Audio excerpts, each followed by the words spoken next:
conocerlo. Entonces, a nuestros jóvenes, a nuestros niños, hay que decirles lo que es el campestre, cómo se originó, para que pueda haber un mayor sentido de pertenencia hacia esta noble institución. Estamos agradecidos con el nuevo presidente del club en que haya permitido que continuáramos con los trabajos de la coordinación de historia y de cultura de este honorable Club Campestre de Tijuana. El día de hoy vamos a tener una conferencia muy interesante que nos va a hacer el favor de dar el joven historiador Fernando Escobedo, quien por cierto está trabajando en el libro del 75 aniversario del Club Campestre que se cumple este año, el 10 de septiembre, conjuntamente con la doctora Araceli Almaraz, que nos mandó un video. No pudo estar el día de hoy aquí, está en la Ciudad de México, pero me gustaría que escucháramos el video con atención. Adelante, licenciada. Espero que hayan disfrutado esta conferencia, que les haya parecido fascinante el antecedente de este Club Campestre de Tijuana, que está próximo a cumplir 5 años.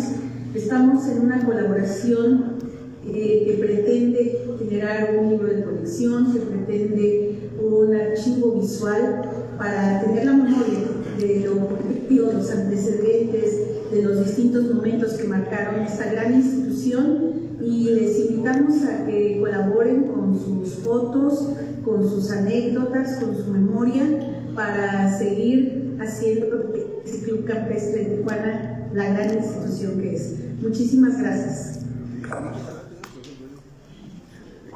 Por los que no la conocen, ella es la doctora Araceli Almaraz, es doctora del Colegio de la Frontera Norte, y ha estado realizando una serie de entrevistas a algunos personajes del club para recoger su testimonio y tener la memoria histórica del club, y aparte, pues obviamente, para tener un poquito más de carnita en el libro que está escribiendo conjuntamente con el joven Fernando.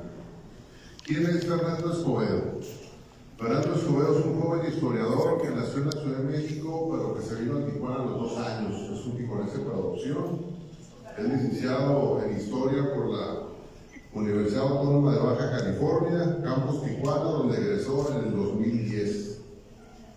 Se ha desenvuelto notoriamente dentro del ámbito cultural de nuestra ciudad, tanto así de que desde el año 2014 al 2015 fue nombrado director del Museo de Historia de Tijuana, para posteriormente dedicarse enteramente a la investigación histórica, precisamente en la creación, organización y digitalización de un archivo histórico, el cual se encuentra en las instalaciones del Hotel Cisas, que por cierto quiero agradecer la presencia de Armando Baquian el día de hoy aquí en estas instalaciones, también la de el nieto del general Alberto Toby Rodríguez. Gracias por estar aquí.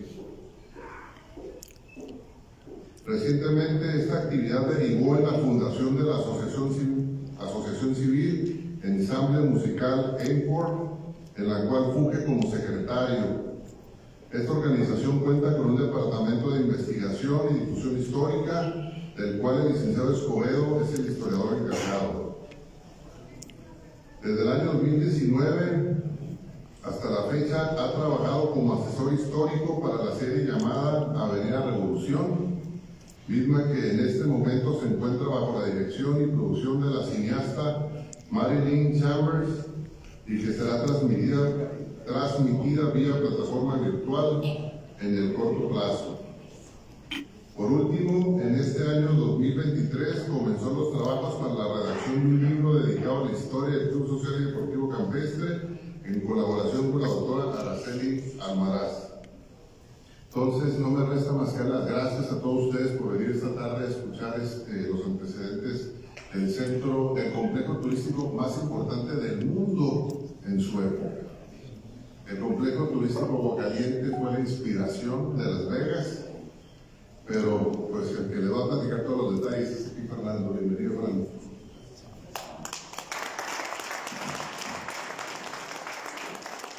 Bien, les agradezco a todos su presencia. Estoy muy contento de que haya tanto público aquí en el Club Campestre campestre. Es un espacio que es único para la ciudad porque el campo de golf pues básicamente ha funcionado desde el momento que lo desarrollaron. O sea, hubo momentos en los que dejó de utilizarse probablemente por una década, del 38, 36 al 48 más o menos, pero se reactiva y sigue funcionando y tiene el mismo objetivo, ¿sí? Entonces es el único espacio del complejo turístico Agua Caliente que realmente sigue teniendo el mismo objetivo. No hay otro. La piscina pues se remodeló, el del balneario de la preparatoria de Agua Caliente, pero no tiene esa misma labor, ¿no?, que tenía en aquel entonces. Muy bien, entonces la presentación es esta: Agua Caliente 1928-1935, analizando la memoria del complejo turístico más importante de México en su momento.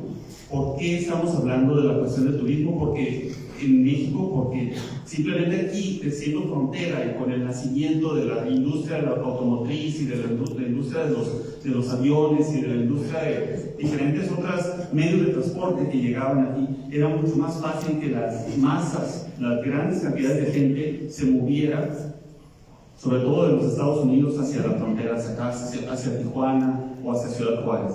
Pero Tijuana obviamente superó a Ciudad Juárez con la creación de este espacio que es Agua Caliente, ¿no? Si puedes poner la siguiente imagen. ¿Cómo surge el camino que actualmente se llama Boulevard Agua Caliente? Voy a empezar desde una perspectiva un poquito más amplia, porque algo mencionó ahorita Álvaro. Álvaro dice que tenemos que conocer nuestra historia, conocer nuestras cosas, dijiste, pero es conocer nuestra historia, conocer nuestros espacios, ¿sí? Y el Agua Caliente es una carretera, un camino que está un poco olvidado en cuanto a su función a lo largo del tiempo, al grado de que pues, es una de las rutas, es la ruta más importante de la ciudad, ¿sí? Pero nadie conoce realmente el valor que ha tenido a lo largo de los siglos ya, ¿sí? Agua Caliente empezó como parte del camino real de los misioneros franciscanos que estuvieron a la parte de California, que estuvieron de la parte sur de Baja California hacia California a fundar la misión de San Diego. No en un principio, ¿verdad? Tardó un poco de tiempo para que modificaran la ruta, pero puedes poner la siguiente. Pero hay una razón por la cual se llevó a cabo todo este movimiento de gente que va a cruzar la península y va a llegar a California, a San Diego. Los voy a llevar a lo que fue la Guerra de los 7 años de 1756 a 1763. Este evento mundial, considerado la primera guerra internacional o la primera guerra mundial en la historia, va a movilizar las fronteras de los imperios, el español, el imperio británico, el imperio francés. Sobre todo, lo que viene siendo el imperio francés va a perder gran parte de sus fronteras. ¿Puedes poner la siguiente, por favor? El imperio francés va a perder Canadá ante Gran Bretaña, va a perder los territorios al este del río Mississippi, va a ceder la Luisiana a España por una alianza que se va a realizar, va a perder la mayor parte de sus posesiones en América y Asia. Entonces, al terminar este conflicto, pues Gran Bretaña va a salir como el gran triunfador de esta guerra, ¿no? Gana los territorios de Canadá, le gana la Florida a España, ocupa durante la guerra los puertos de La Habana y Manila, que eran importantísimos para el Imperio Español, para el comercio del Imperio Español, ¿sí? Y España, pues básicamente se queda con Luisiana al entrar en contacto en un pacto familiar con Luis XV, entre Luis XV y Carlos III, que eran primos hermanos dentro de la misma familia Borbón, entran en un pacto a cambio de que España apoyara a Francia en la guerra, le cede la Luisiana en 1762. Entonces se empiezan a mover las fronteras y cuando termina la guerra para 1763 con el Tratado de París, el miedo que se generó en un imperio español el miedo que se generó a perder las fronteras como lo había perdido Francia, a perder sus terrenos, a perder sus territorios, todo Canadá, todo Luisiana, fue muy grande. Entonces lo que empezaron a hacer los españoles fue a movilizar a sus tropas espirituales, que son los misioneros, y a movilizar a sus tropas militares, que son los soldados, ¿no? Que iban a acompañar a estos personajes hacia las zonas que estaban más abandonadas dentro de los límites del Imperio Español, entre ellas California, ¿sí? Entonces esa movilización que ya les mencionaba en un principio tiene que ver con este conflicto que generó caos a nivel internacional y que se considera la Primera Guerra Mundial verdadera, 200 años antes, bueno, un poquito menos, ¿no? Pero mucho tiempo antes de la Primera Guerra que se conoce como la Primera Guerra Mundial. Entonces, los misioneros llegan a San Diego de Alcalá, la siguiente, por favor. Llegan a San Diego de Alcalá por ahí de mayo de 1769, ¿verdad?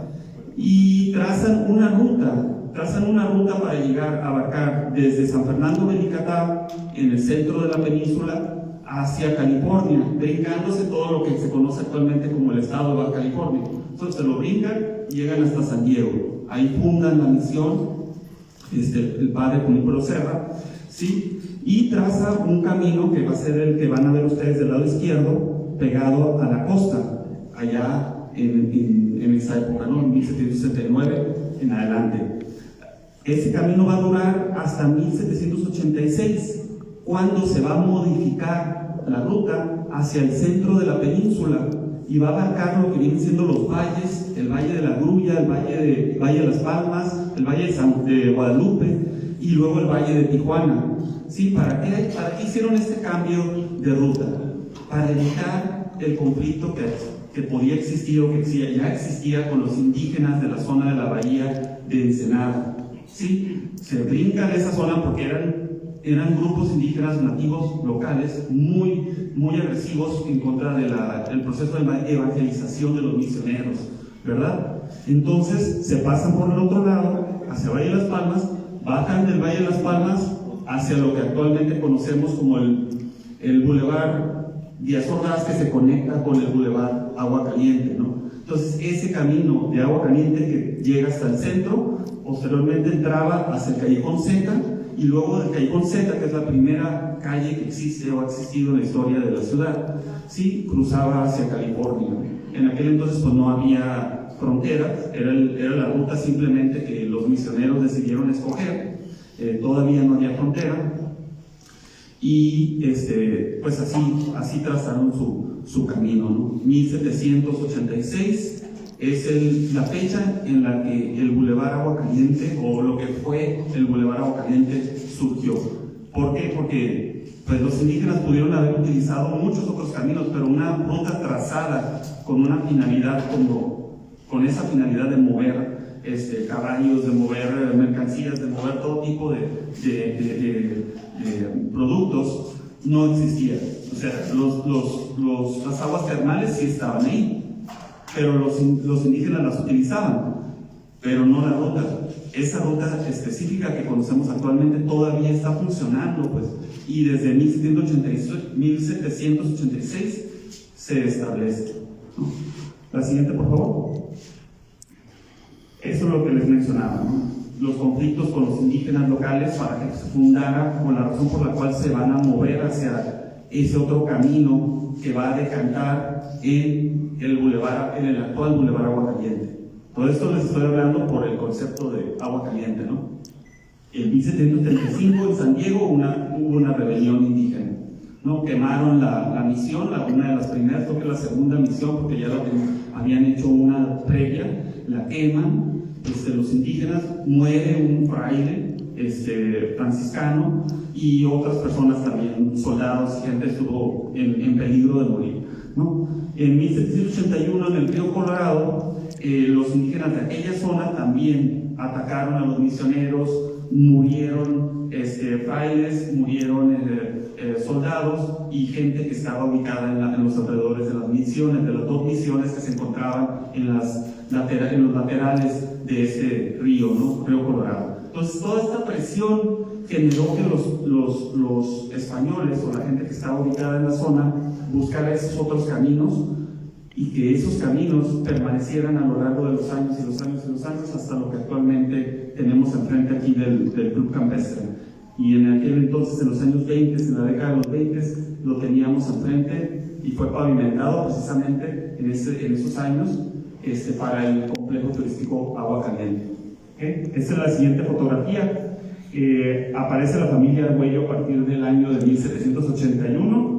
Tenemos que hablar de esta familia porque ellos eran los propietarios del rancho Tijuana y precisamente el general Abelardo de Rodríguez le va a comprar a uno de los familiares que será considerado heredero albacea y heredero o universal según el contrato de compraventa, ¿no?, de la familia Argüello o de esa sección de la familia Argüello.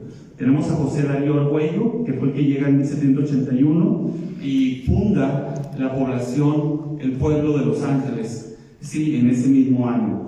Tenemos a Santiago Argüello, hijo de José Darío, que va a ser el concesionario de la hermano. El señor del medio es el padre. José Darío es hijo. José Darío. José Darío es hijo de Santiago. José Darío es hijo de Santiago. Santiago. Hijo de Santiago. Sí. No, es que eso viene en los libros. Bueno, lo podemos investigar y lo dejamos para la siguiente. Le seguimos con la plática.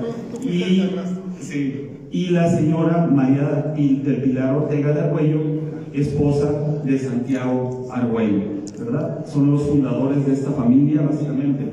La siguiente, por favor.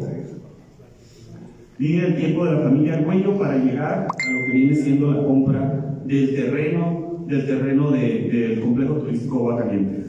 Llegan en 1781, José Darío Argüello funda el pueblo junto con otras 13 familias, ¿sí?, que van a desarrollar ese espacio y esa ciudad que ahorita es una de las metrópolis en el mundo, ¿no?, básicamente. El 4 de marzo de 1829, Santiago Argüello y el rancho Tijuana recibe la concesión por parte del gobernador de aquel entonces, ¿sí?, para desarrollar un rancho en la región, ¿no? Él pertenecía al presidio, era soldado, pertenecía al presidio de San Diego, y cuando empezaron a desamortizar o a pues básicamente a quitarle los terrenos a las misiones, se los entregaron a los soldados. Uno de ellos fue Santiago Argüello y recibió el rancho en 1829. ¿No? En 1870, Ignacio Argüello le compra la mitad del rancho a tía Juana, a su madre María del Pilar Ortega, viuda de Argüello, ¿sí? Eso va a ser muy importante porque la parte que va a comprar Ignacio Argüello es la que incluye el complejo turístico Agua Caliente, ¿no? En 1874 se establece la aduana en Tijuana, utilizando el punto en donde el camino real o camino nacional cruza la frontera hacia los Estados Unidos, ¿verdad? Este también va a ser muy importante porque en el momento que se establece la aduana, el agente aduanero, la persona que está encargada de la aduana, al poco tiempo decide fundar un pueblo también en ese mismo espacio, ¿sí? Y lo hace, estamos hablando de 15 años antes de la fundación del pueblo, hecho por la familia Argüello en 1889, aunque era en terrenos de la aduana, que probablemente tenían algún problema, una situación ahí legal para la fundación del pueblo. ¿Okay? En 1879 Ignacio Argüello renta el terreno en donde se establece el negocio de Hot Springs. Es la primera vez que se utiliza ese espacio con fines turísticos, ya con un negocio, con una empresa. Pudieron haberlo utilizado las mismas familias de la localidad para cuestiones de salud, pero en 1879 este personaje y su familia empiezan a rentar este espacio a William Lane y a Joseph Messenger, que fueron uno de los primeros comerciantes que se establecieron en la línea entre México y Estados Unidos. Por lo menos desde 1869 ya estaban ahí negociando y trabajando con su tienda, la famosa tienda que estaba en la frontera entre Tijuana y San Isidro, lo que iba a ser San Isidro mucho tiempo después. En 1889 La familia Argüello resuelve diferencias legales y organiza el pueblo de Zaragoza. Sí, el 11 de julio es la fecha que escogieron en la década de los 70, aunque ahí todavía hay un debate sobre realmente cuándo es el momento en el que se va a legitimar la creación de ese pueblo, exactamente la fecha. Okay, la siguiente página, por favor. Este es una especie de árbol genealógico de los Argüello del Sur, ¿no? Tenemos a Ignacio Argüello con María Rita Roland, que tuvo 3 hijos. Eso es muy importante porque los tratos del general Abelardo de Rodríguez va a ser con uno de ellos, ¿sí? Y ese personaje va a ser Alejandro Argüello, que se encuentra a la mitad de este diagrama, ¿sí? Él va a decir que era el heredero universal y albacea, único heredero universal, único, sabiendo que existía el lado de la familia de Alberto y de Julio Argüello. Julio Argüello se casa con María Lucero. Es muy importante también este personaje por lo que vamos a seguir viendo a continuación. María Lucero tuvo a Joseph Argüello Lucero, ¿sí? Y Joseph Argüello Lucero, junto con su mamá María Lucero, van a ser los que van a apoyar o van a respaldar a una mujer que va a enfrentarse en las cortes a la venta, a la compra-venta o a la legitimidad de la propiedad del complejo turístico Aguascalientes. Susana Lucero, viuda de Regnier, ¿sí? Todo eso viene del lado de la familia de Argüello a través de la familia Lucero y los Argüello de Julio Argüello, ¿sí? Del otro lado también tenemos otros herederos de Ignacio Argüello, Concepción Argüello, herederos del sur, de los Argüellos del sur, disculpen. Concepción Argüello y Teresa Argüello, que se casaron con Agustín Olvera y con José María Bandini. Ellos también tuvieron sus familias y también van a estar incluidos en algunos de los problemas o conflictos que se van a dar en las cortes posteriormente en finales de la década de los 20, 30 en adelante, hasta que se resuelven los asuntos, y ustedes lo saben muy bien porque tiene mucho que ver eso con el Club Campestre, ¿verdad? En los años 70 y 60 del siglo XX. Siguiente, por favor. Tenemos a Julio Argüello aquí, una foto de él con una de sus hijas, María, y del otro lado a María Lucero de Argüello. Estamos conociendo a las personas que van a ser los personajes protagonistas dentro de toda esta situación de los terrenos y del desarrollo y la evolución de Agua Caliente, ¿verdad? María Lucero y Julio Argüello. La siguiente, por favor. Conflicto al interior de la familia Argüello. En febrero de 1926, Joseph Argüello Lucero va a declarar en los periódicos, en la prensa, ¿sí?, que existen unas situaciones con las cuales la familia Argüello no estaba de acuerdo, ¿sí? Eso previo, todavía antes de la venta que va a hacer Alejandro Argüello a el general Abelardo de Rodríguez. Esos reclamos son previos a la venta entre Abelardo de Rodríguez y Alejandro Argüello. Él lo que está diciendo es que la gran parte de los terrenos que tenían los Argüellos del Sur estaban siendo ocupados por migrantes o personas que llegaban aquí a la ciudad, se instalaban con permisos de la gente que estaba en el gobierno, con la obligación de que se le tuviera que pagar a los legítimos herederos, ¿sí? Cosa que, según la misma familia, no se realizó y por eso se va a prolongar y a perpetuar este conflicto por muchos años. Unos meses después, el 10 de junio de 1926, Abelardo de Rodríguez compra el terreno de Hot Springs a Alejandro Argüello, albacea y único y universal heredero de Ignacio Argüello. Como dijimos, existían otros familiares, por lo menos él tenía 2 hermanos, ¿no?, aparte de su propia voluntad.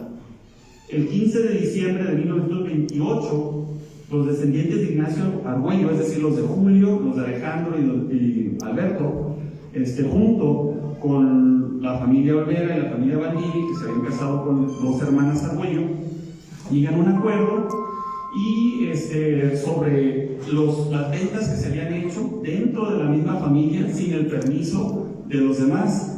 ¿sí? Se habían hecho ventas sin el permiso de los demás, sobre todo Alejandro y Julio. Julio muchos años atrás, como 20 o 21 años atrás, ya había vendido manzanas y terrenos, porque él fallece en 1904, ¿sí? 1905, Julio Argüello fallece, y los hijos quedan muy pequeños, quedan muy jóvenes, muy chicos, entonces no podían hacerse responsables de la situación, ¿no? Por el lado de Alberto, pues no conozco realmente si tuvo herederos. La siguiente, por favor. Bueno, la Compañía Mexicana de Agua Caliente es la primera empresa que se va a formar que tiene que ver con el complejo. Son dos empresas, una es Compañía Mexicana de Agua Caliente, la otra va a ser Compañía Mexicana del Agua Caliente. La primera se va a formar en 28 de febrero de 1927 y va a ser la encargada de desarrollar el primer espacio o la primera estructura o construcción del complejo, que es el Galgódromo. El Galgódromo lo empiezan a construir en abril de 1927 y lo terminan y lo inauguran a principios de julio. Sí, todo lo estaba preparado con las fechas importantes del turismo, ¿no? 4 de julio lo iban a inaugurar en ese momento. Okay, entonces tenemos aquí una panorámica de lo que hizo la primera compañía. Esta compañía, si puedes poner la siguiente, por favor, estaba compuesta, los socios eran básicamente tres abogados, un empresario bastante joven, Francisco Ahumada, y un gerente que no es considerado socio de la empresa, sino simplemente manejaba o administraba este negocio, ¿verdad? Esta empresa que se llamaba Compañía Mexicana de Agua Caliente. Él ya tenía el antecedente de trabajar con el grupo ABW, que fueron muy famosos aquí también en la región, Worthington, Bayer y Allen, ¿sí? Y que manejaban diferentes bares, cantinas y diferentes rubros dentro de los servicios del turismo en la región en los años 20.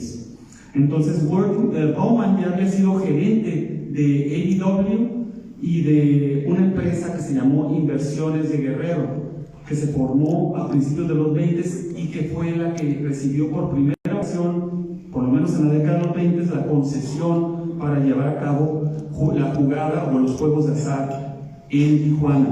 Esa empresa en 1925 le otorga a Worthy Bowman el permiso de ser el representante o el gerente del negocio, ¿verdad?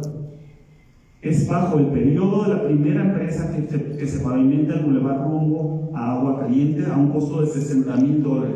Ese fue el costo de la primera pavimentación de la ruta que ya mencionamos, que tiene muchos años de existir y que pues es parte de nuestro camino real y que debería ser parte de nuestro patrimonio en el estado y en la ciudad, ¿no? Así como en California tienen trazada toda la ruta con señalamientos y monumentos a lo largo del camino, aquí en Tijuana podríamos utilizar ese espacio también con la misma finalidad.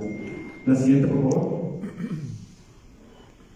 Compañía Mexicana del Agua Caliente. Esta es la segunda empresa que se va a desarrollar el 4 de julio de 1927, ¿verdad? Esta es la empresa que se va a encargar de construir todo lo demás del complejo: el hotel, el casino, el balneario, el hipódromo y el campo de golf o el country club, ¿verdad? A partir de ese momento se ponen de acuerdo los personajes que van a ver ahorita. Por favor, la siguiente página. Los socios, que nada más eran 3 en esta ocasión.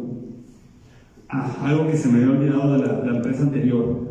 Los 3 abogados que se mencionan, uno era Luis de Pablo Vasconcelos, primo hermano de José Vasconcelos, que había sido secretario de Educación Pública con Álvaro Obregón. Aquí estaba presente, ¿no? en la empresa, y en sí, una de las hijas de José Vasconcelos se va a casar en Agua Caliente por el lado civil, en el año de 1930 o 31, por ahí, con un señor Herminio Ahumada, hermano de un socio de la empresa que ustedes vieron hace rato, Francisco Ahumada. Muy bien, esos son los 3 socios que nada más aparecen en la segunda empresa de Agua Caliente: Worthy Bowman, Brown y James Crofton. Curtis Baumann fue un personaje bastante importante, muy ligado a la historia de Álvaro Obregón, porque Baumann fue uno de los personajes durante la Revolución que le va a ayudar a financiar la adquisición de armas en los Estados Unidos durante la Revolución al general Álvaro Obregón, y por lo tanto a la gente que venía con él, que son Plutarco Elías Calles, el general Abelardo de Rodríguez, y los demás personajes que estuvieron involucrados, los sonorenses, ¿no? El grupo de Sonora. Baron Long fue primero en Nueva York, un reportero de deportes que trabajaba allá en Nueva York en la prensa y que se muda acá a la zona de California, a San Francisco, por allá del año de 1905-6 más o menos, ¿sí? Y se convierte en promotor de box. Empieza a trabajar con uno de los campeones de box, James Jeffries, de más importantes, de peso completo, más importantes o más históricos en la historia de este deporte, ¿no? Más valioso. Y James Crofton, pues James Crofton era un trabajador del hipódromo, trabajaba con James W. Cofrot desde tiempo atrás.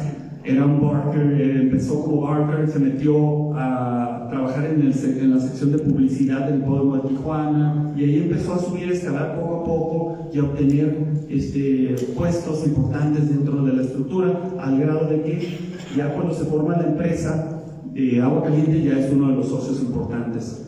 Él tenía sus oficinas en el edificio de la cervecería Azteca aquí en Tijuana. Entonces tengo mis dudas si él estaba representando de alguna manera a esta empresa tan importante de cerveza en la región. Cervecería Azteca tenía su fábrica en Mexicali, tenía fábrica aquí, bueno, embotelladora por lo menos, aquí en Tijuana, y en ese edificio que se encontraba en la Avenida Constitución, donde posteriormente se puso el cine Bujasán. Ahí estaban las oficinas que él, James Crofton, está presentando ante el acta constitutiva de Agua Caliente, ¿no? Entonces a lo mejor sí estaba representando los intereses de ese grupo. En la foto pueden ver a Curtis Baumann entregando un trofeo en el primer torneo de golf que se desarrolló en Agua Caliente, pero en el campo de golf de 9 Hoyos, el primer campo de golf que se construyó obviamente en el año 1928, pero se inaugura a principios de enero del 29. El torneo es en enero del 29 en sí. Siguiente, por favor. En la foto de arriba ya mencionamos Baron Long, un poco de la historia de Baron Long. Es el señor alto que se encuentra del lado izquierdo, ¿no? Y en la foto de abajo tenemos a James N. Crofton, que por cierto era jugador de fútbol americano en la universidad en la que estudió en el estado de Oregon. Él venía de Oregon y jugaba fútbol americano cuando estaba en la universidad. ¿Okay? La siguiente, por favor. Aquí tenemos a un personaje que es muy valioso y muy importante para el desarrollo de Baja California, ¿sí? Abelardo de Rodríguez. Estamos hablando aquí que lo que está proponiendo, la compra de ese terreno que hizo, el proyecto que está proponiendo, la visión que él tenía, era mucho más grande de lo que nos podemos imaginar en este momento, y sobre todo de lo que está escrito en los libros de texto, ¿sí? No nada más era el complejo turístico. Abelardo, en los alrededores del complejo turístico, estaba pensando en medios de comunicación, vías de comunicación, estaba pensando en desarrollar un tren Baja California Sonora, y lo empezó, o sea, el proyecto se inició y se trató de conseguir los fondos para desarrollarlo, ¿sí? Cosa que no existía una conexión entre el resto del país y Tijuana, era muy importante que se hiciera, entonces él se lo propuso.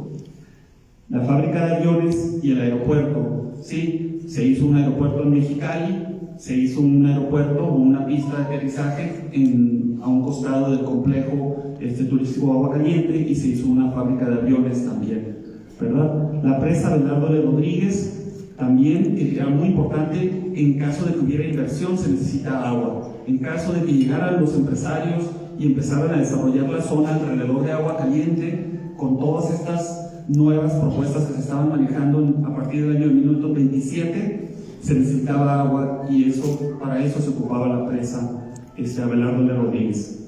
Y la carretera transpeninsular, que la pavimentación de la carretera, o la carretera, digamos, per se, pues la empiezan a iniciar en los años 40, pero en 1927 el general ya había trazado una ruta por lo que abarcaba desde Tijuana hasta Santa Rosalía, hasta el sur, y aplanó el camino y invirtió en ese desarrollo, ¿sí? Lo buscó, lo logró y se inauguró la carretera. Hay documento, hay libro en el que se menciona la inauguración de esta carretera, aunque mucho tiempo después se desarrollara ya formalmente, ¿no? Porque era imposible atravesarla, no había gasolineras en el camino, no había lugares donde detenerse, o sea, era para los aventureros realmente, los que querían irse de cacería o a conocer la península. ¿Cuándo los termina? Esto va a ser importantísimo, porque eso va a representar parte del espíritu y la mentalidad de este personaje que tenemos a un lado de nosotros, la fotografía, ¿no? Abelardo Rodríguez. Él fue insistente en sus proyectos al grado de que 20 años después, en 1948, cuando él está de gobernador de Sonora, antes de regresarse aquí a Tijuana a inaugurar o a abrir o a firmar el acta constitutiva, más bien impulsar a las personas que la firmaron del Club Campestre, antes de hacer eso, y siendo gobernador de Sonora, terminó todos. Terminó el tren Baja California-Sonora, ¿sí? O sea, no lo abandonó. Él, su sueño era conectar México con Baja California para desarrollar la región. No lo abandonó, llegó a la gobernatura de Sonora, 1942 al 48, por ahí, 42, 43, 48, ese es el periodo que le tocó a él, y retomó el proyecto que había dejado inconcluso en su periodo de gobierno, y lo finalizó, lo concretó. El tren Baja California-Sonora conectó al resto del país con México. Se hizo un nuevo aeropuerto, ¿sí? Que es lo mismo que él estaba haciendo en el 27 y en el 28, el aeropuerto de Mexicali, el aeropuerto de Agua Caliente, que era el aeropuerto de Tijuana. Hizo un nuevo aeropuerto con terrenos donados por el empresario Manuel Contreras, ¿sí? En la zona de la colonia actual 7076. Entonces su visión era siempre concretar, siempre terminar, aunque pasara el tiempo. Él no soltó esos sueños y esos proyectos. Y la de la fábrica de aviones ni se diga, eso no dejó de funcionar. Nada más durante la depresión hubo ciertos problemas en cuanto a la inversión en la industria aeronáutica en México, ¿sí? Por lo mismo de que no había dinero. Pero él, cuando hizo la fábrica aquí en Tijuana, la acta constitutiva es de noviembre de 1927, pero la fábrica la desarrollan en enero del 28. Poco tiempo después, construyen los aviones importantes, estos que tenemos en la historia de nuestro país, que son los Baja California 1, 2 y 3, ¿sí? Que fueron, como lo dijo el aviador Fierros,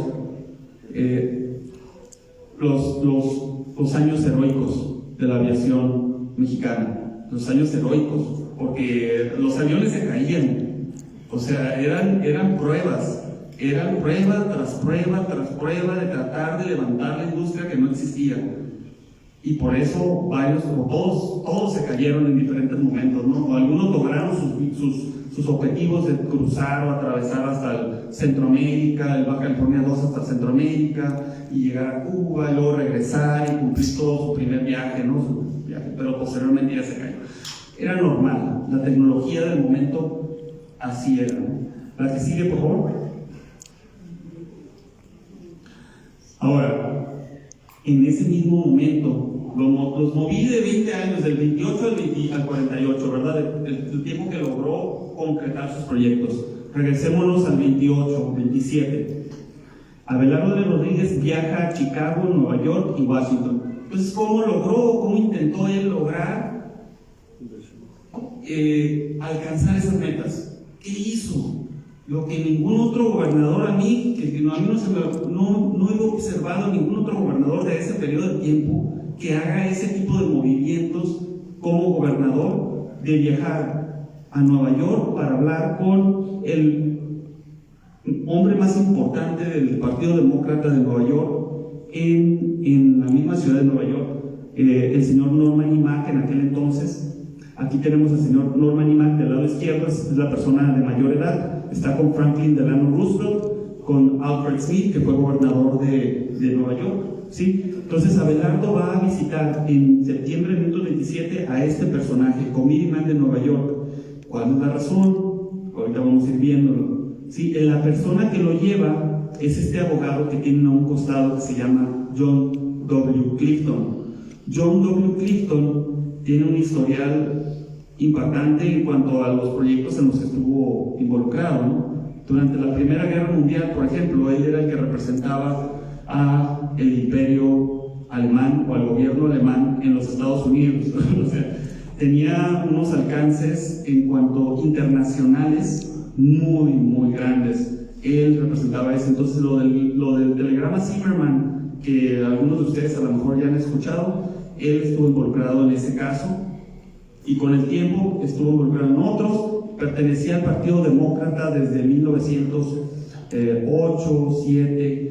Él fue parte del comité que eligió a Woodrow Wilson, que logró que Woodrow Wilson y que el Partido Demócrata colocara un presidente demócrata en los Estados Unidos, ¿verdad?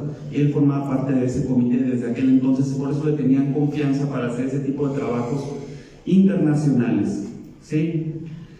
Va a llegar acá en 1927, va a llevarse a Abelardo a conocer a los demócratas de Nueva York. Después vamos a ver cómo esos demócratas van a regresar a Tijuana y los vamos a ver en fotografías, los de Nueva York en fotografías aquí en Agua Caliente, ¿sí? Y la siguiente fotografía, por favor.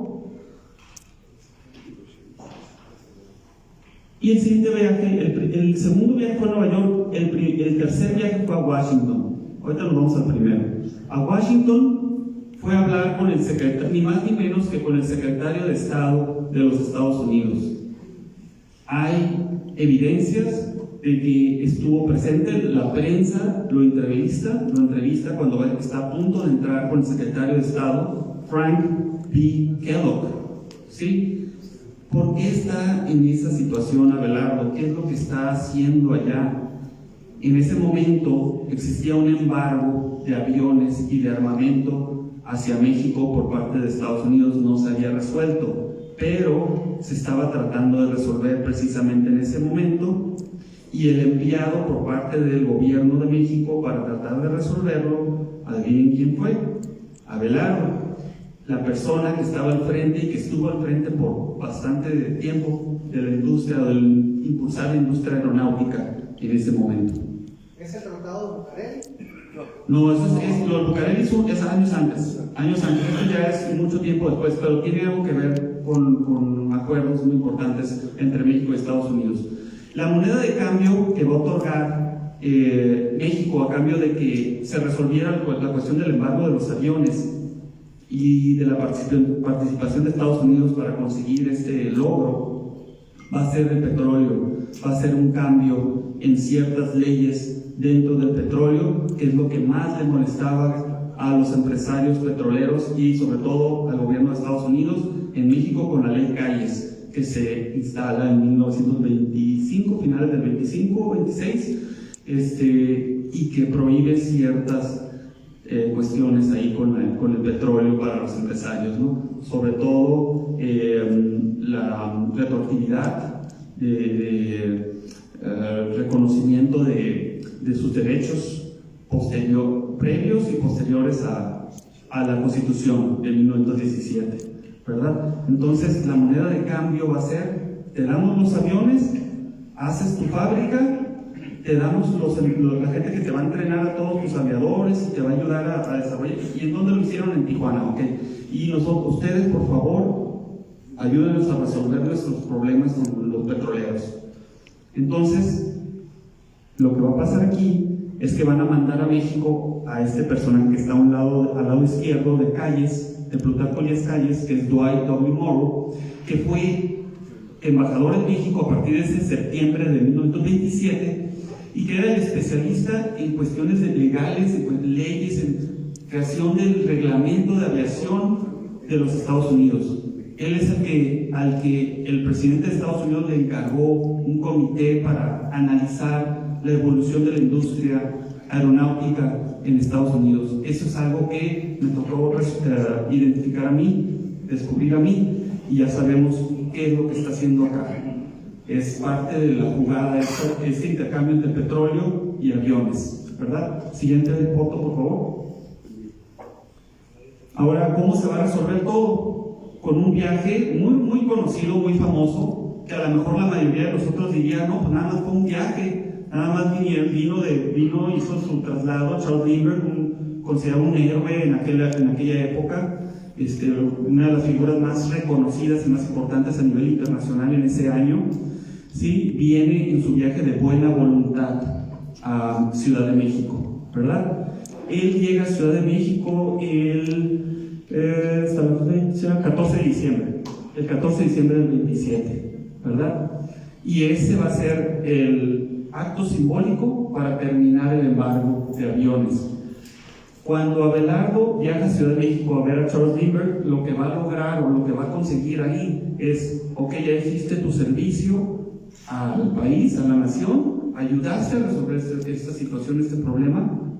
Ok, entonces Abelardo, te vamos a otorgar este financiamiento para los proyectos que tú estás desarrollando en Baja California, ¿sí? Entre ellos los que ya mencionamos anteriormente. Algunos no se lograron, no sé cuál fue la cuestión del manejo ahí del dinero, se lograron unos, se empezaron otros. La empresa Abelardo Rodríguez se inició, se contrató una empresa en Nueva York, otra vez hablando de Nueva York, y se trataron de desarrollar los proyectos, ¿sí? La que sigue, por favor. Ok. Esta es la publicidad más antigua que tenemos de agua caliente. Es más, todavía no le llamaban agua caliente, le llamaban Hot Springs aún, pero es la misma empresa. Es la misma empresa que está desarrollando. Esto es en diciembre, 31 de diciembre de 1927. La Mexico Development Company, cuyo presidente era Willie Bauman, ¿sí? Es la que está aquí publicitando la idea que tenían o el diseño que tenían de agua caliente en aquel entonces, en diciembre del 27. No se parece, ¿verdad? Les voy a decir por qué, y les puse la clave en la parte de abajo. Al principio del desarrollo de agua caliente se eligió a un arquitecto previo, ¿sí? William H. Wheeler. ¿Sí? Wirt G. Bauman eligió a William Wheeler para ser el constructor de agua caliente. Este señor era el dean, era el más importante arquitecto de California en ese momento, o por lo menos el que tenía los cargos más importantes trabajando para el gobierno de California.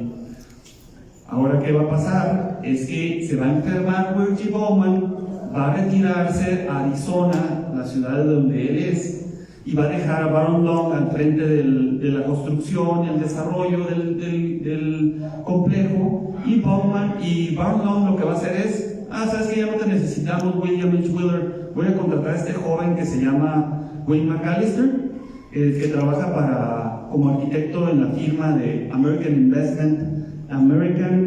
no está aquí, no, todavía no aparece.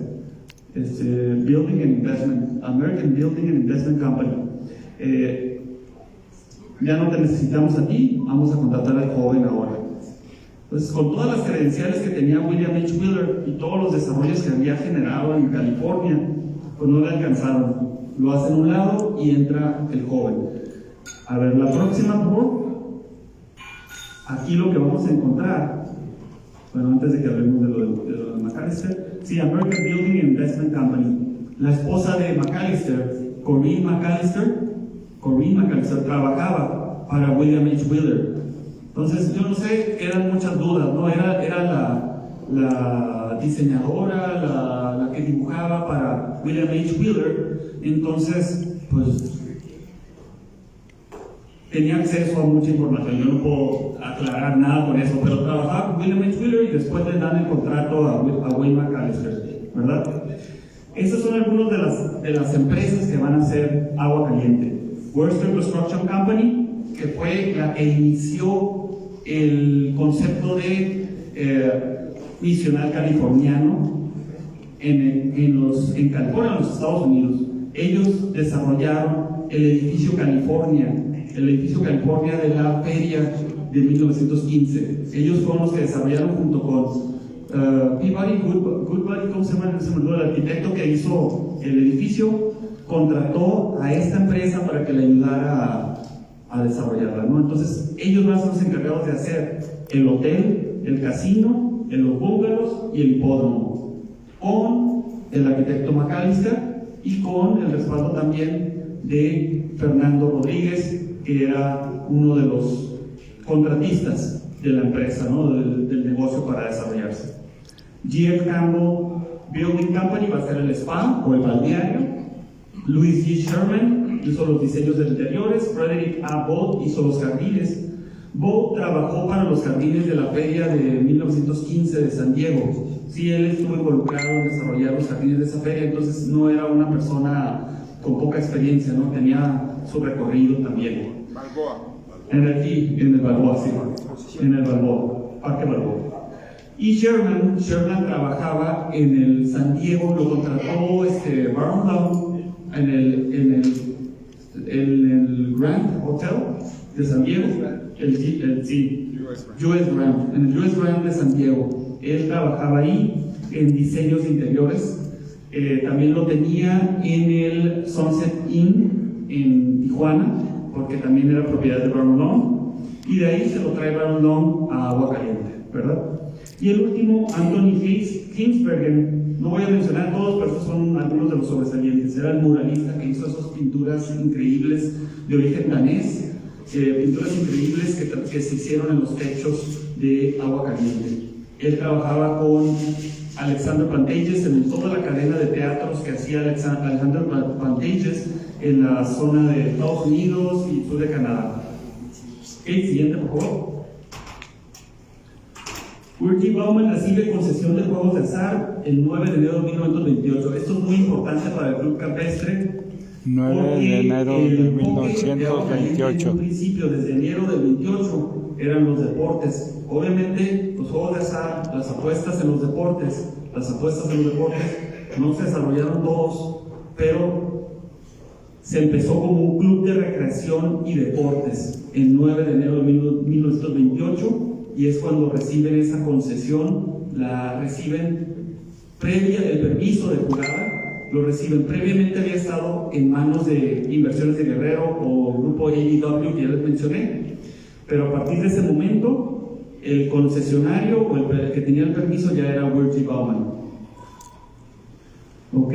Y el contrato celebrado entre Juan R. Platt, que era apoderado de la Compañía Mexicana del Agua Caliente desde diciembre del 27, y la Secretaría de Gobernación, que resaltan todos los tipos de deportes que se podían desarrollar en Agua Caliente. Uno de ellos, el golf, ¿no? Había el béisbol, el básquetbol, el balompié, el fútbol, soccer, o sea, también lo incluyeron en la lista.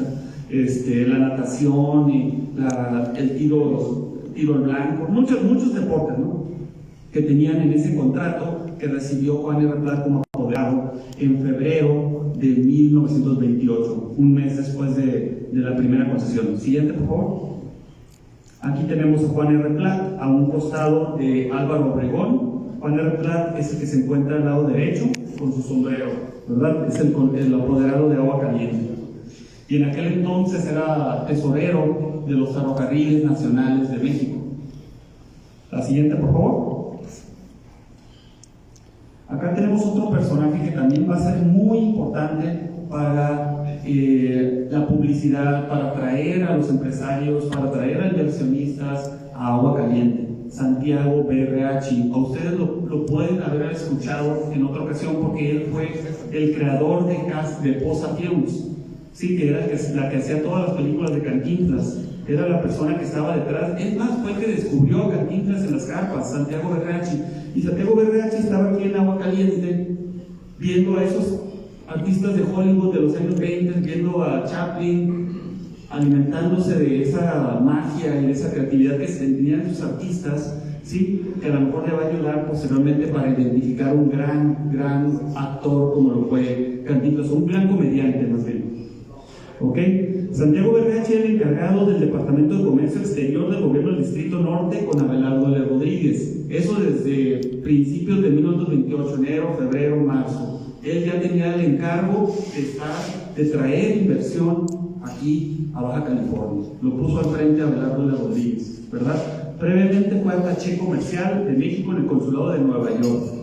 Otra vez regresamos a Nueva York, ¿sí?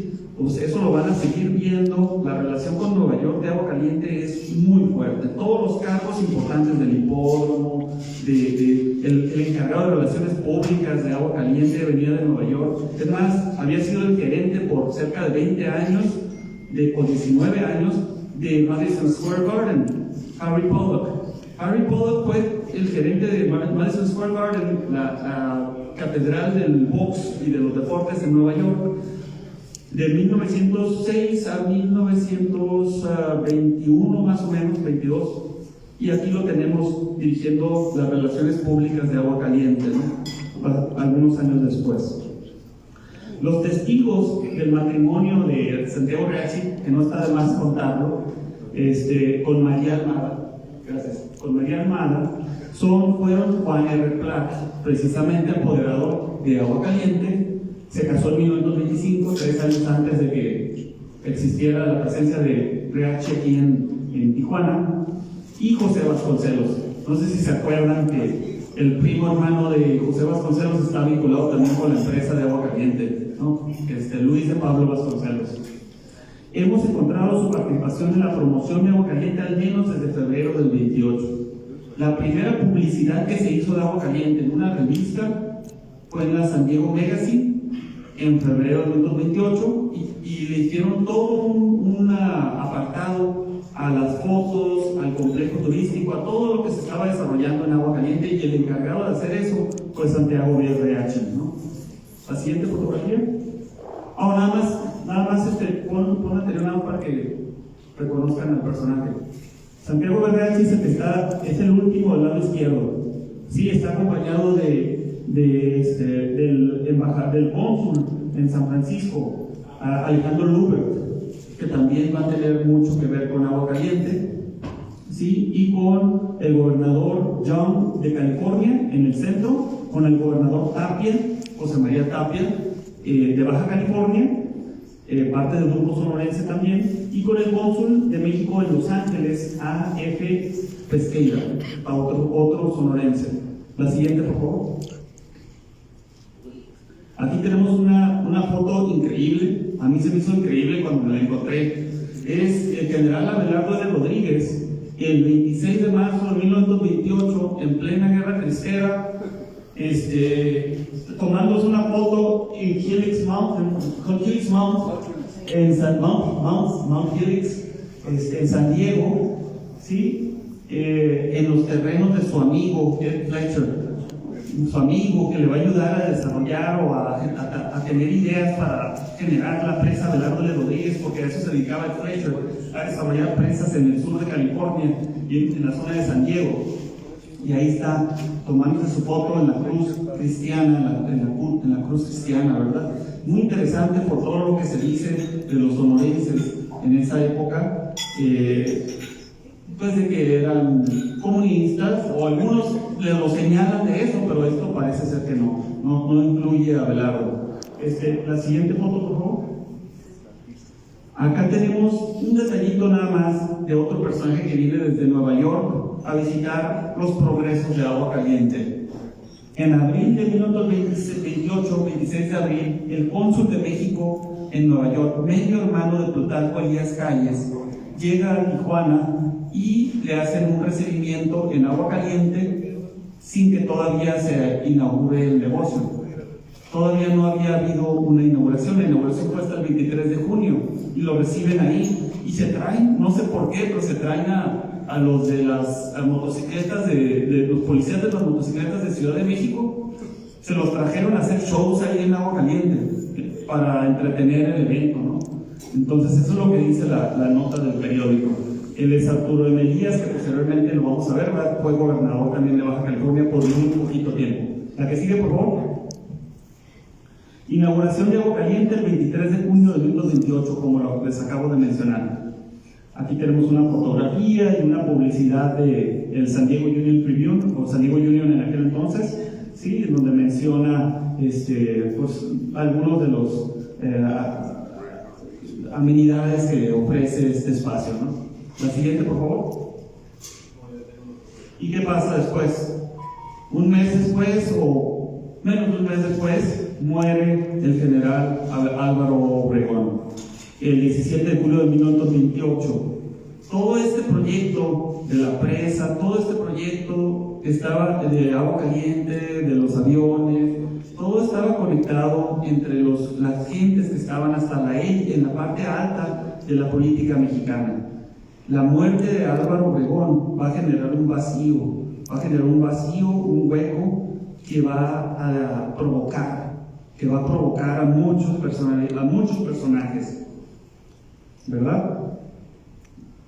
Lo asesinan a mano armada en el restaurante La Bombilla de San Ángel en Ciudad de México. A un costado de él estaba uno de los hermanos de los apoderados de acá, de Agua Caliente, del hipódromo, el licenciado Orsi.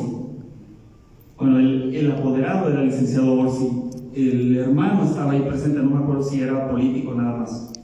¿Ok? La muerte de Obregón generaría ese vacío que les menciono. La siguiente, por favor. Vacío de poder. Acá tenemos que 1 o 2 días después de que muere Álvaro Obregón, viene el alcalde de Nueva York. O sea, vino el cónsul, vino el ataché comercial de Nueva York, vino el alcalde de Nueva York. Abelardo está viajando a Nueva York con la gente más importante de la política demócrata de aquel entonces, y viene el alcalde de Nueva York, James J. Walker, el 19 de julio de 1928, y aquí está en una fotografía con Arturo Cubillas, que era el alcalde de Tijuana en aquel entonces, en el año del 28, ¿verdad? La siguiente, por favor. Dentro de las instalaciones del complejo Agua Caliente. Ok, aquí vamos a hablar un poquito del campo de golf. El 25 de octubre de 1928 se contrata, al profesional del campo de golf del Country Club de Agua Caliente, futuro club campestre. El primer profesional, Leo Digo, ¿sí? Él acababa de ser, unos cuantos días antes, campeón de la PGA. En el mismo mes que fue campeón de la PGA lo contrataron y él aceptó. Ya le habían ofrecido el cargo, el puesto, a un legendario jugador de golf en aquel entonces, bueno, de la historia del golf, Walter Hagen, pero no lo aceptó. A lo mejor un poquito por la personalidad de este individuo que era un tanto rebelde, ¿no? Walter Hagen no aceptó el dinero. Contrataron a Leo Digo. La siguiente, por favor. Ahora, ¿por qué llega Leo Digo? Leo Digo era el tutor personal privado de Joseph Schenck. Joseph Schenck era el presidente de United Artists y el propietario y presidente de 20th Century, sin el Fox todavía no se unían las dos empresas. ¿Ok? Joseph Schenck ya era inversionista, ya era accionista, uno de los más fuertes accionistas de Agua Caliente desde el principio. Desde que empiezan a vender las acciones, es uno de los más fuertes. Por eso está la presencia de todos los artistas de United Artists y de Fox aquí presentes, de 20th Century, por este personaje. Y él va a traer a Leo Digo.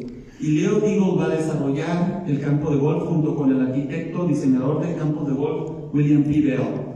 Pero William P.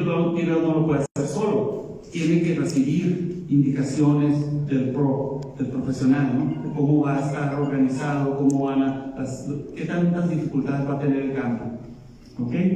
La que sigue, por favor. Aquí tenemos una fotografía del campo de golf. Conforme el seguimiento de los periódicos de la época, sabemos que el campo de golf ya estaba en construcción a partir de febrero del 28.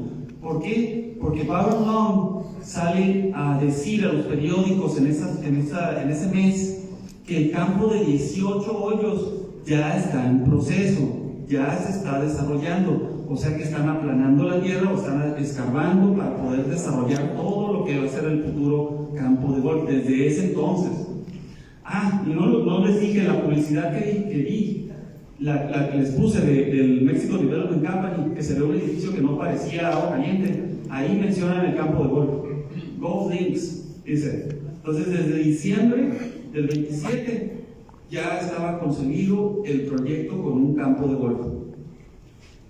La que sigue, por favor. Agua Caliente y la PGA.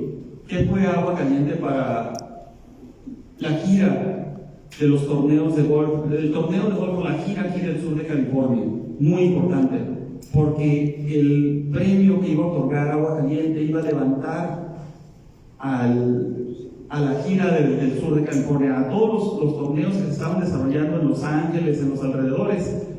Agua Caliente va a llegar y les va a decir: mire, yo les ayudo a entrar a la PGA, yo les pongo $25,000 junto con los $10,000 de Los Ángeles Open, junto con los otros dólares que van a encargarse de poner los demás, y vamos a proponerle a la PGA que nos acepte.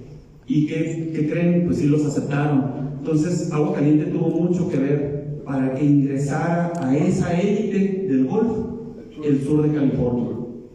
Sí.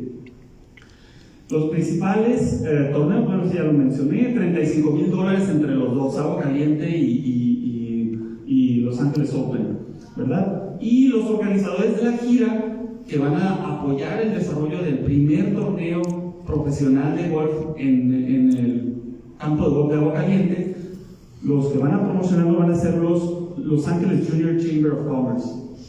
Ellos van a estar detrás de todos los personajes indicados, van a hablar con Virgie Bauman, van a venir a Agua Caliente a proponerle qué es lo que tienen que ofrecer ellos para estar en la gira. Van a hablar con Harry Pollock, que es el de Relaciones Públicas, constantemente con Harry Pollock, Relaciones Públicas de Agua Caliente, y todo venía de allá, de Los Ángeles Junior Chamber of Commerce. Si es que tienen ellos un archivo, estaría muy interesante para saber las comunicaciones que había en los inicios del campo de golf de aquí de Tijuana, ¿verdad? ¿La que sigue? Ahora, vamos a entrar en política. Tenemos al lado derecho al presidente Emilio Portes Gil. Emilio Portes Gil decreta la expropiación de los terrenos del rancho Tijuana el 7 de noviembre de 1929.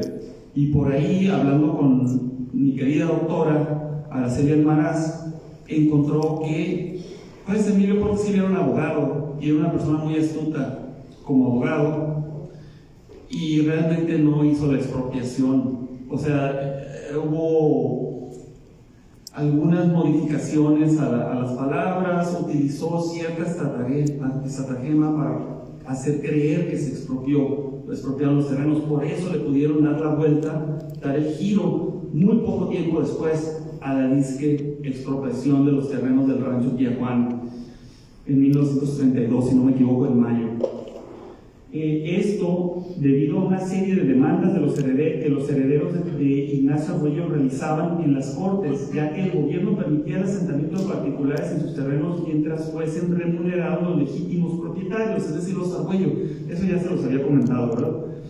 Es el 4 de julio de 1930 cuando Susana Lucero, viuda de Renier, representando a los Arroyo, pide al presidente de México la revocación del acuerdo de expropiación de Portes Gil. Y va a ser en el 32 cuando un juez de la Suprema Corte de Ciudad de México va a dar la entrada a la propuesta de los Arroyo, ¿ok? A sus derechos sobre los terrenos. Esto va a ser un pleito, en estos poquitos momentos va a ser un pleito terrible. La que sigue, por favor. Bueno, una fotografía de la inauguración del hipódromo de Agua Caliente, que fue el 29 de diciembre de 1929, nada más es para presentarles la foto del hipódromo, ¿verdad? Es cuando se inaugura a finales de diciembre de 1929. ¿La que sigue? Acá la inauguración oficial del balneario o spa, el 27 de julio de 1930. ¿Okay? La que sigue, con el fauno, famoso fauno. Y ahora viene un nuevo presidente, Pascual Ortiz Rubio, ¿verdad? El contexto político cambia y Agua Caliente tiene que ajustarse. Pascual Ortiz Rubio, una de las primeras acciones que va a realizar es la ley anticasinos. Y inmediatamente sale uno de los apoderados jurídicos de Agua Caliente, Francisco Javier Gaxiola, a hablar a la prensa y a decir que la ley anticasinos lo que realmente está buscando es cerrar espacios para otorgárselos a otros personajes. Y es precisamente lo que vamos a ver a continuación que está pasando. ¿Okay? Todo manejado desde la presidencia con Pascual Ortiz Rubio. ¿La que sigue? Un compañero, un viejo conocido de muchos por las películas y todo, ¿no? Que han hecho de él, Al Capone en Agua Caliente. Bueno, me tocó encontrar precisamente una entrevista que le hacen en 2 ocasiones por lo menos, en la misma fecha, el mismo día, prensa, periodistas, a Al Capone en Agua Caliente. Él está hablando y él está dando su opinión de lo que venía a hacer. Dice, ya no quiero dedicarme a los negocios turbios, quiero venir a invertir en grandes negocios. Y eso es lo que dice cuando viene a Tijuana, ¿ok? Ahora vamos a ver lo que pasó realmente y con quién estaba trabajando este personaje, ¿ok? El afamado gángster de Chicago, Alfonso Capón, llega a Agua Caliente en las mismas fechas en que Eduardo Hernández Cházaro, jefe de Estado Mayor y secretario particular del presidente Pascual Ortiz Rubio, se encuentra en el complejo y se comporta de manera dictatorial con los propietarios del casino. ¿Ok? Igualmente, ese mismo día, arriba al casino, Abelardo L. Rodríguez. Yo creo que realizaron que venía este personaje y vino a tratar de negociar con las nuevas autoridades porque representa al nuevo presidente de la República, Pascual Ortiz Rubio. Ahorita van a ver qué va a pasar. ¿La que sigue? Entonces, esos desmanes, esa actitud dictatorial que llegó a tener Eduardo Hernández Cházaro aquí en Agua Caliente, vino, se emborrachó, pidió préstamo tras préstamo de Agua Caliente sin intención de pagarlo de nuevo y también con la intención de clausurar el espacio, ¿verdad? ¿Qué pasó posterior a estos eventos de Eduardo Hernández Cházaro en Agua Caliente?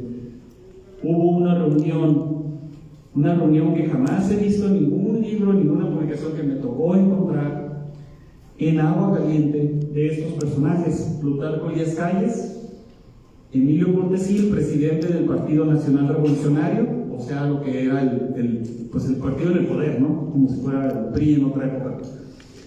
Pascual Ortiz Rubio, presidente de México en la época, en el momento, y Abelardo L. Rodríguez. Se reunieron para resolver el problema de lo que había generado Eduardo Hernández Cházaro, que era un personaje con mucha influencia dentro de la presidencia de Pascual Ortiz Rubio, y sobre todo que esas acciones de Eduardo Hernández Cházaro obligaron a que José María Tapia, gobernador de Baja California, decidiera renunciar al cargo, porque simplemente estaba descontrolada la situación en cuanto a las acciones que se estaban tomando en contra de los negocios y la imposibilidad de gobernar por parte de él, ¿no? Entonces eso es lo que tratan en esa reunión el 23 de agosto de 1930 estos líderes de la política nacional en Agua Caliente. Bien, ¿la que sigue? ¿Qué pasa? Llega un nuevo gobernador, Arturo M. Bernal. Parece ser que se va a resolver el asunto, pero bueno, el nuevo gobernador venía a ser jefe del personal de Joaquín Amaro, secretario de guerra. Su secretario particular era José Inocente Lugo, un viejo conocido de Baja California, que había tenido al coronel Miguel Rodríguez Galeana como secretario de gobierno cuando fue gobernador de Baja California de 1922 a 1923. Miguel Rodríguez Galeana era socio de la empresa de inversiones de Guerrero, que había conseguido la concesión de los juegos de azar antes de que Murphy Bowman y Agua Caliente se convirtieran en los concesionarios. No sé si están captando un poco lo que está pasando aquí. Los anteriores concesionarios, o los que querían, los que se consideraban con legítimos, con el derecho de reclamar o de utilizar esos espacios y explotar esos casinos o negocios, vienen a tratar de recuperar lo que según ellos era suyo, con apoyo del nuevo presidente Pascual Ortiz Rubio, con apoyo del secretario de Guerra Joaquín Amaro, con apoyo de algunos de los secretarios que posterior a esta situación van a dejar sus puestos y va a cambiar todo el gabinete de Pascual Ortiz Rubio, y eso viene a indicarnos de que sí estaban haciendo cosas que poderes más con mayor presencia en la política nacional no estaban de acuerdo. ¿Okay? A su vez, Rodríguez Galeana exigía el cierre del Casino Foreign Club, que había pertenecido a Inversiones de Guerrero. ¿Sí? Era más difícil cerrar Agua Caliente en ese momento, pero para allá van. Esa era la intención. A ver, ¿y cómo lo estaban haciendo? A través de la familia Argüello. Ahorita lo van a encontrar. En la que sigue, por favor. Renuncia al gabinete de Pascual Ortiz Rubio. Todos estos personajes que ustedes van a ver aquí los pueden encontrar en un libro, en una publicación del doctor José Alfredo Gómez Estrada, que ya falleció, paz descanse, del Instituto de Investigaciones Históricas, un libro que se llama Lealtades Divididas.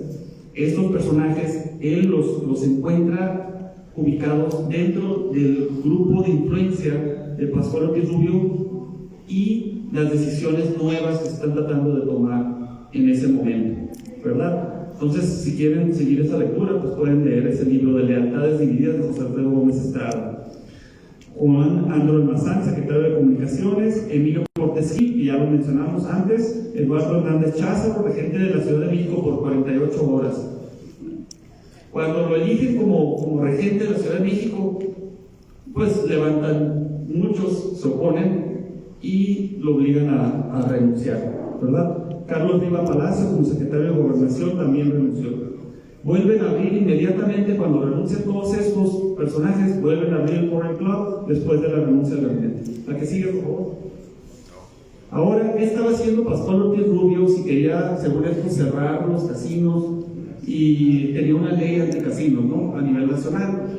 Él, Pascual Ortiz Rubio y Carlos Trejo León Tejada, gobernador de Baja California en aquel entonces, invierten en el Hotel Playa de Ensenada desde la posición del gobierno, siendo presidente de la República. Entonces él se convierte en inversionista dentro del Hotel Playa a partir del 4 de julio de 1931. El Hotel Playa ya existía un año antes, desde el 30. Lo inauguraron por ahí julio del 30 por ahí. Sí, es el Hotel Playa, así se llamaba en un principio, el Riviera. Actualmente le llaman arte y cultura, ¿no? Centro cultural. Antes de eso fue Riviera y antes de eso el inicio fue el Hotel Playa. ¿Ok? Entonces los inversionistas los que no querían que se abrieran casinos estaban invirtiendo en otros casinos. ¿Ok? La que sigue. Por favor. Contraataca Pascual Ortiz Rubio a través de la familia Argüello el 26 de julio de 1931. Susana Lucero Viuda de Regnier es apoyada por Pascual Ortiz Rubio y Joaquín Amaro, que lo mencionamos anteriormente, que fue el que impone al gobernador Arturo M. Bernal aquí en Baja California, con guardaespaldas asignados por la presidencia y pistola autorizada por la Secretaría de Guerra, o sea, Joaquín Amaro, que puso al gobernador aquí en ese momento. La idea es que el gobierno tome control de Agua Caliente a través de los herederos de la familia Argüello. Recordemos que la esposa de Julio Argüello y madre de Joseph Argüello es María Lucero, viuda de Argüello. ¿Sí? Susana Lucero, viuda de Regnier, es la que está al frente de todas las demandas, de todos los conflictos legales que se están llevando a cabo en las cortes. Y va por el lado de la familia Lucero, que lo obliga al tema de Julio Argüello, que ya mencionamos en un principio. La que sigue. Virgil Bauman, a partir de febrero, James Proctor en febrero de 1932 empieza a recibir cartas de amenaza que amenazan su vida. ¿Sí? En sí lo citan en un lugar de San Diego para otorgar una cantidad de dinero a cambio de que no lo ofendan en su vida, ¿no? Y en abril de 1932 Virgil Bauman le ocurre lo mismo. Esto 1, 2, 3 meses antes de que ellos, sobre todo Virgil Bauman y Abelardo de la Rodríguez, decidan vender sus acciones en el complejo turístico Aguacaliente. ¿Quién estaba presionando? ¿Qué estaba pasando ahí? No estoy totalmente seguro, pero les puedo hablar. Ahí es otra historia, Esa es otra historia y me la sé.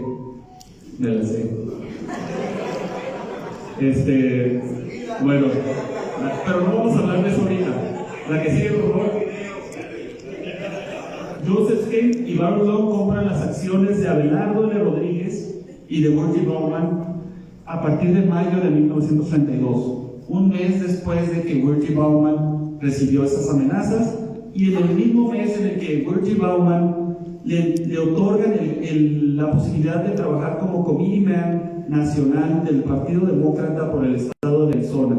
Entonces deja prácticamente Aguacaliente y se va a la política de los Estados Unidos en el mismo mes que vende sus acciones aquí en Tijuana, y después de todo lo que estaba pasando de las amenazas y de la gente que estaba detrás de esas amenazas, ¿verdad? Y Abelardo L. Rodríguez, pues ya sabemos qué fue lo que pasó. Lo proponen como próximo, por lo menos, presidente sustituto por un periodo de tiempo, nada más que parece ser que iba a entrar para finales del 32, pero se adelanta el nombramiento como presidente o la presentación como presidente por lo que vamos a ver ahorita. A ver, la siguiente, por favor. ¿Cuánto vendieron las acciones? Tengo el número de las acciones que tenían. Eso, pero ahorita no lo tengo así como que fresco, pero lo tengo ahí en los documentos que están. Aprox. No me acuerdo, puedo decir ahorita. Bueno, Arturo M. Elías se convierte en gobernador de Baja California el 17 de agosto de 1932. Arturo M. Elías va a ser impuesto por el presidente Pascual Ortiz Rubio. Nada más va a durar como casi 3 semanas, nada más. Y en ese periodo de tiempo, el 28 de agosto de 1932, un juez en Ciudad de México decide a favor de la familia Arguello en el caso de los terrenos de Aguacaliente. ¿Qué estaba pasando? Estaban tratando de tomar control de las instalaciones, así como ya estaban invirtiendo en el Hotel Playa, en el Casino Hotel Playa, querían también tomar control de las instalaciones de Aguacaliente. Pero que después lo que sucedió, que regresa Abelardo, regresa Calles y tumban de la presidencia a Pascual Ortiz Rubio. Lo tumban de la presidencia. Pues era una guerra de grupos.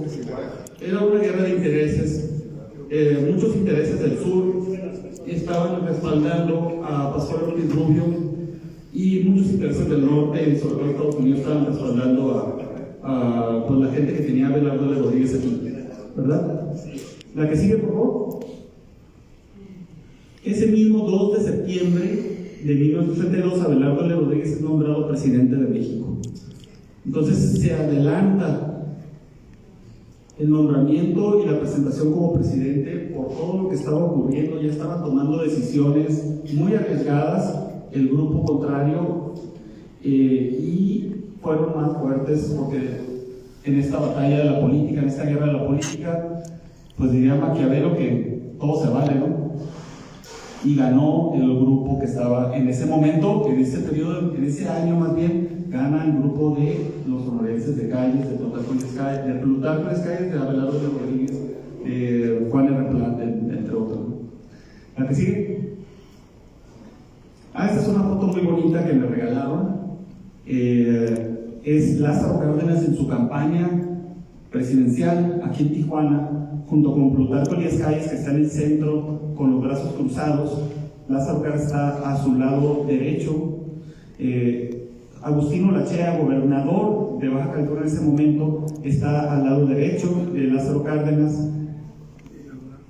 Esteban Cantú, el coronel Esteban Cantú está con un traje blanco y un sombrero blanco del lado izquierdo, y está del lado izquierdo de Cantú Petronilo Flores, que era el alcalde de Tijuana en aquel entonces, ¿sí? Y uno de los brazos derechos de Agustino Lacher. No sé exactamente en dónde se encuentren, pero están en Tijuana en ese momento, y ahí está el diario de Lázaro Cárdenas que lo comprueba, que lo respalda, periódicos de la visita de Lázaro Cárdenas en su campaña para la presidencia aquí en Tijuana en esas fechas precisamente. La que sigue, por favor. Este es otra cosa que a lo mejor no están enterados. Digo, Agua Caliente tenía su aeropuerto, ¿verdad? Y la empresa que se encargaba de este aeropuerto era Maddox Airlines. Pues en el 34 de diciembre le entregaron un permiso para aterrizar a American Airlines, ¿sí? En Agua Caliente, muy poco tiempo antes de que se acabe todo, se acabara, clausuraran, se acabara la jugada en México a nivel nacional por decreto de la presidencia y cerraran las instalaciones. Entonces yo creo que estuvo trabajando 6-7 meses más o menos, sí, antes de que lo cerraran, American Airlines. Aterrizaba aquí en el Boulevard Salinas. En el Boulevard Salinas. O sea, estos aviones, precisamente de ese año, del 34, o no sé si ese está muy grande para la pista, pero sí cabe. Pero ese es del año, ese es el que utilizaba American Airlines en ese momento, y llegó a aterrizar. La que sigue, por favor. Y pues aquí tenemos a Lázaro Cárdenas decretando el 21 de julio de 1935 que se cerrara. El 20 de julio de 1935 que se cerraran todos los casinos, todos los lugares de apuestas de Tijuana, que ya no iba a haber más, muy probablemente por los conflictos que se estaban generando dentro de la política mexicana, que ya estaban llegando a niveles muy agresivos, al grado de que en 1936 hay una bomba en un tren que explota, donde tratan de matar a Eduardo Hernández Cházaro, precisamente, que es el que les acabo de mencionar, y es una de las razones por las cuales van a correr, o no van a correr. Él va a tomar la decisión de salirse del país, Plutarco Elías Calles, y se va a venir a San Diego a vivir, por la bomba que le ponen a Eduardo Hernández Cházaro. Lázaro Cárdenas habla con Calles y le dice: oye, ¿qué está pasando? Estos grupos que dicen ser, que te respaldan a ti, están poniéndose muy intensos, ¿no? Intentando matar gente. Y Calles y Lázaro Cárdenas le dice: voy a tener que expulsarlos del país, a ellos. Los voy a tener que expulsar a ellos. Y Calles dice: ¿sabes qué? Mejor yo me voy, porque el respaldo que tenían ellos, o la justificación que tenían ellos, era el poder que ostentaba Calles a nivel nacional. Si ya no está Calles aquí, pues se quedan sin esa excusa, ¿no? Para decir: yo tengo el respaldo del general Calles. ¿No se la pasaba Calles? ¿Dónde? En el Sausal, precisamente en la casa del general Abelardo L. Rodríguez, la hacienda de Abelardo L. Rodríguez, ahí se la pasaba. Precisamente la foto que ustedes vieron de 1983, viene del Sausal a Tijuana. Estaba hospedado en el Sausal y llega a Tijuana y visita, en sí, unos días antes, una nota muy interesante, lo visita a Calles, el hijo de Franklin Delano Roosevelt, unos días antes de esa foto que ustedes vieron. El hijo de Franklin Delano Roosevelt, no sé exactamente por qué, pero lo citó y tuvieron una conversación. Y después de eso, tiene una conversación con Pascual Ortiz Rubio, el mismo hijo de Franklin Delano Roosevelt, en San Diego, porque aunque parece ser que estaban en conflicto, o había un conflicto entre grupos, Pascual Ortiz Rubio, cuando deja la presidencia de México, se muda a San Diego y se va a vivir a Casa de Mañana en La Joya. Entonces ahí se instala, y ahí es a donde lo va a visitar el hijo de Roosevelt para entrevistarse con él primero y luego con Calles en Agua Caliente, ¿verdad? La que sigue, era en ese momento, en el 21, dale para atrás, ¿no? En el 21, un año después del decreto de cerrar todos los casinos por parte de Lázaro Cárdenas, cierran el agua, los servicios de agua del campo de golf. Entonces el campo de golf a la semana y media, ya prácticamente había perdido la imagen, se secó. La imagen que tenía tan bella, los jardines que tenía el complejo turístico Agua Caliente, todo empezó a desaparecer. ¿Ok? ¿La que sigue? Desde entonces no hemos tenido agua en Tijuana. Puede ser una de las razones. Y ahora, ¿en dónde terminó todo? ¿En dónde terminó todo? No sé si lo conozcan, este edificio es el Hotel Biltmore de Los Ángeles. Sí, la empresa encargada del Hotel Biltmore se llamaba BBB Company. BBB por las 3 Bs que administraban el negocio. Baron Long, E.S. Beard y Charles Babb eran los propietarios de la empresa y eran los que administraban el Hotel Biltmore. Ellos, en una subasta en Los Ángeles, apuestan por lo que quedaba de la empresa de agua caliente. Pero apuestan ¿cuánto? $3,668 nada más, después de que fue una empresa millonaria y que aparte se sacaron acciones y acciones que ni siquiera estaban registradas, se vendían y se vendían acciones, no había un registro de todas ellas, ¿no? Entonces era una caja muy grande, no era caja chica, era una caja muy grande. ¿Sí?